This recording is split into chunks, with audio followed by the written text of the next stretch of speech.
On a recent visit to colleague Gwent's Torvine Learning Zone, it was pointed out to me that there simply weren't enough laptops for all the students, with fears some could fall behind with their work.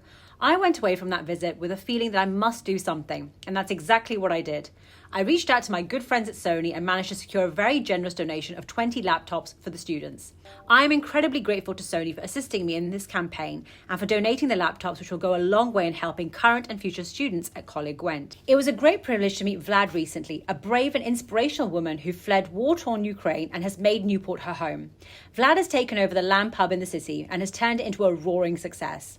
During my visit to the pub, one of the oldest in South Wales, we discussed her life before coming to Wales, the ongoing war, and her family back in Ukraine. And of course, Vlad couldn't resist getting me behind the bar and teaching me how to pour a pint.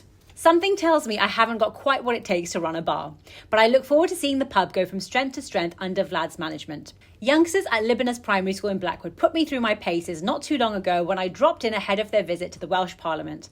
I gave a talk to pupils about my role as their MS, what my day-to-day life entails, and explained exactly what the Welsh Parliament does. 5,500 Wellington boots were placed on the steps of the Welsh Parliament recently to highlight the expected number of job losses as a result of Labour's sustainable farming scheme. It was an incredibly poignant display, showing the hugely devastating impact the Welsh Government's policy would have on the industry. Earlier this year, I headed to Japan as part of the fact-finding mission, looking at the difference between our two countries and exploring what could be introduced here in a bid to improve things. My short trip kicked off with a meeting to the British Embassy in Tokyo with Ambassador Julia Longbottom. We covered a range of important areas including health, public transport and education. I met with Central Japan Railways to discuss the country's transport network, high-speed rail, and the affordability and efficiency of services. Staff then gave me a first-hand insight into the modern-day transport network with a trip on the bullet train. Students at the British School in Tokyo took time out of their busy day so I could give them a talk before they fired questions at me. It was also a chance for the students to share with me what they thought worked well in Japan and what could be replicated in Wales. Whilst in Japan, I also wrote a votive tablet on behalf of my constituents at a shrine, met with Samsung and toured Japan's parliament, the National Diet. Back home, the protests against Labour's 20-mile-per-hour speed limit scheme are continuing to take place across the country, including regularly outside the Welsh Parliament. Despite a change in rhetoric from the new government, sadly nothing has changed, and the campaign for the policy to be axed and replaced with targeted measures continues.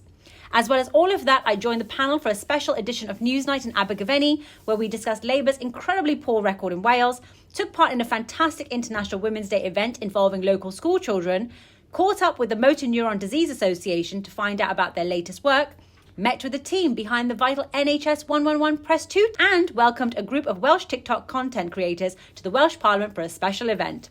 Not only that, but I met with representatives from the National Assembly of Quebec, including the President, Natalie Roy. Caught up with pupils from St Andrew's Primary School in Newport during their recent tour of the Senedd, and I've also taken part in a series of media interviews on lots of different topics, including Transport for Wales, Vaughan Gething's troubled premiership, and of course, 20 miles per hour. In the Welsh Parliament, I continue to represent my constituents and raise the things that truly matter to them, whether that be our struggling health service, failing education system, and everything else in between.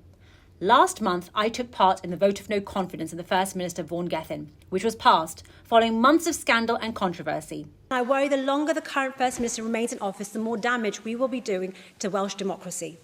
All of these stories have become a major distraction from the big issues that we should be focusing right here in the Welsh Parliament.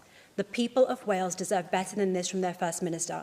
I have also called for urgent improvements when it comes to accessing an NHS dentist, more support for businesses, made the case for a much-needed Chepstow bypass to be built, and took part in the debate on the record-breaking petition, which gained nearly 500,000 signatures, to have Labour's 20-mile-per-hour speed limit scheme rescinded.